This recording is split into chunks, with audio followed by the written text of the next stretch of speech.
রাস্তা হওয়ার কথা অবধি সে অবধি তো হয়নি, কিন্তু ফ্লেক্স মারা, কি বলবেন?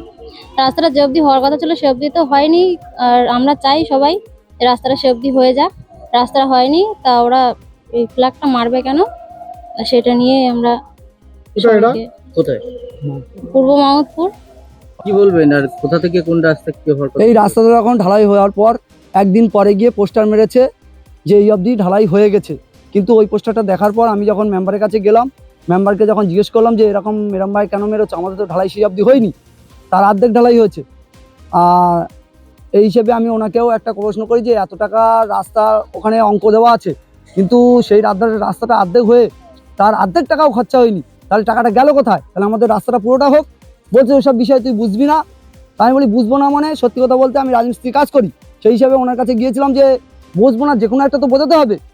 ঢালাই রাস্তা হয়েছে মানে আমরা ঢালাই সম্বন্ধে একটু হলেও বুঝি না, তোদের ওসব বোঝানো যাবে না। ও অনেক দিকে টাকা পয়সা দিতে হয় সবাইকে, মানে একটা ট্যাক্স কাটে, সেই ট্যাক্সের টাকাও দিতে হয়। আমি ট্যাক্স যখন কাটে সরকার তো একটা ট্যাক্স কেটে নিয়ে তারপর তো দিয়েছে রাস্তাটা হওয়ার জন্যে। ওসব বোঝানো যাবে না তোকে বলে টলে। আমি বললাম দেখ বলো আমি ভিডিওতে জানাবো না মানে প্রধানকে বলবো। ও যেখানে পারিস যা আমাদের কোনো অসুবিধা নেই। ঠিক আছে তাহলে জানাবো। এবার তারপরে প্রধানকে জানানো হয়েছে, প্রধান থেকে বলেছে যে বিডিও অফিসে যেতে, বিডিওকে জানানো হলো। বিডিও বললো এখন যেই অবধি হয়েছে ওই অবধি থাক, পরের কিস্তিতে আপনাদের করে দেওয়া হবে। তখন তাহলে এই অবধি পোস্টারে এরকম ভাই লিখে এত টাকার অঙ্ক কেন করেছে? বলে ওটা যা হয়ে গেছে ও পরেরটা তোমার আপনাদের করে দেওয়া হবে।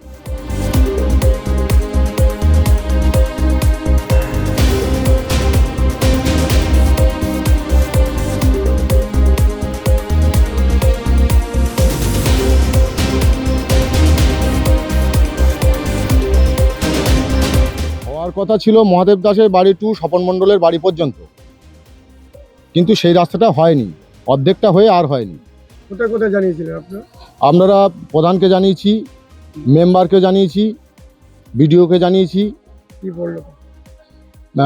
মেম্বার বলেছে যে ও সব কিছুই না, তোরা বুঝবি না, এসব পয়সা অনেক জায়গায় দিতে হয়, সে নিয়ে তোদের সব মাথা ঘামিয়ে লাভ নেই, যেটুকু হয়েছে সেইটুকু নিয়ে তোরা সন্তুষ্ট হ। আমরা আরও এই রাস্তাটা করবো না বলছিলাম, কিন্তু করে ফেলেছি, এটাই হচ্ছে আমাদের দুর্ভাগ্য। এটাই চাইছেন আপনি? আমরা কি চাইবো, যে এটা কি সত্যি এই পর্যন্ত করার কথা, না এটা কারোর পেটের খিদে ছিল, কেউ খিদে মিটিয়েছে, এটা কি ব্যাপার? এটা আমরা সেই জন্য আমাদের নিউজকে ডেকে এনে এটা জিজ্ঞেস করা। মানে আমাদের তো ওরা কেউ বলতে চাইছে না, আর ওরা কেউ বলবেও না, কিন্তু এটা কি ব্যাপারের মধ্যে আমাদের তো মানুষ হয়েছে, কিন্তু মানে কোনো রকম জানার কোনো অধিকারটুকু নেই মনে হচ্ছে ভারতবর্ষে। কোনো একটা স্কিম কোনো জনপ্রতিনিধিরা দেখা যাচ্ছে রামের বাড়িতে শ্যামের বাড়ি পর্যন্ত দেয়, সেই রাস্তাটা আছে 1 কিলোমিটার, এটা উদাহরণ। কিন্তু সে 1 কিলোমিটার কাজ করতে গেলে 10 লাখ টাকা খরচ হয়, কিন্তু সরকারের কাছ থেকে টাকা পেয়েছে, সেখানেই তারা বরাদ্দ পেয়েছে 5 লাখ টাকা। তাহলে সেই রাস্তা করা সম্ভবপর না। ওখানে একটা ভুল যেটা করেছে যে অমুকির বাড়ির থেকে অমুক বাড়ি পর্যন্ত না করে যদি ওইটা অমুকির বাড়ির থেকে অমুক বাড়ির দিকে কথাটা যদি কোনো কেউ করত, হয়তো বুঝতেই পারে এটা তাদের বোঝা না, এরা যারা তাদের বক্তব্য সেটা হচ্ছে তাদের ন্যায্য দাবি, কিন্তু রাস্তার স্কিমটা দেখতে হবে কত টাকা বরাদ্দ।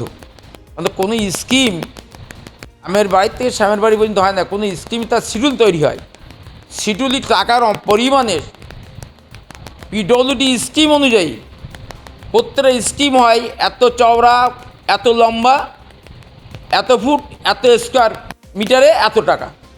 সেই রাস্তাটা এত ফুট থিকনেস করে সেইভাবে কিন্তু কাজ করা হয়। ওখানে আমি যেটা শুনেছি, এখনও আমার পঞ্চায়েত সমিতি কোনো বিলেও দেয়নি, কারণ ওই গ্রাম পঞ্চায়েত আমার পর আমার সমাধান, কিছু কাজ গ্রাম পঞ্চায়েত করেছে, কিছু কাজ পঞ্চায়েত সমিতি করা হয়েছে। এখনও আমাদের ইঞ্জিনিয়াররা এসআইআরের জন্য কোথাও যাওয়ার সময় পায়নি, তারা এবার সবে ফিল্ড নেবেছে। আমার ওখানকার পঞ্চায়েত সমিতির যতটুকু কাজ হবে ততটুকু সে বিল পাবে। পঞ্চায়েত সমিতির এরকম কোনো উদাহরণ নেই কাজ থেকে 30 ফুট করে ভুল বিবেন, কারণ সাহেব পঞ্চায়েত সমিতির সভাপতি পুত্র আমাদের পঞ্চায়েত সমিতির মেম্বারে এবং সাহেব আপনাকে এই বিষয়টা কিন্তু অকিবাদ। দেখুন, সাধারণ মানুষের দেওয়া করের টাকা এইভাবে ধ্বংস করছে তৃণমূল। তারা সরকারি প্রকল্পগুলো নিজেদের পকেট গোছাতে ব্যবহার করছে, আর সাধারণ মানুষ সেই অথই জলেই থাকছে। এই যে রাস্তা অর্ধেক হয়েছে এবং অর্ধেক হয়নি, এই দেখার দায়িত্ব কার?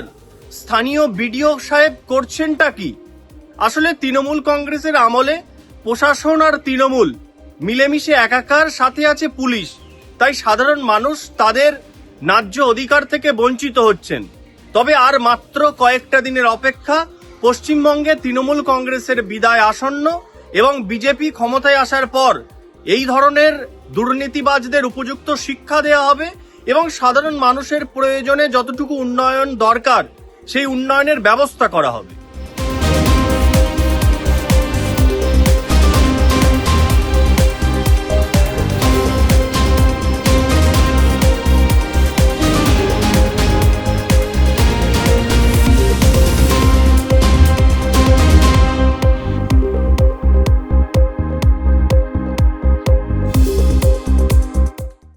আমাদের ভিডিও ভালো লাগলে লাইক এবং শেয়ার করুন।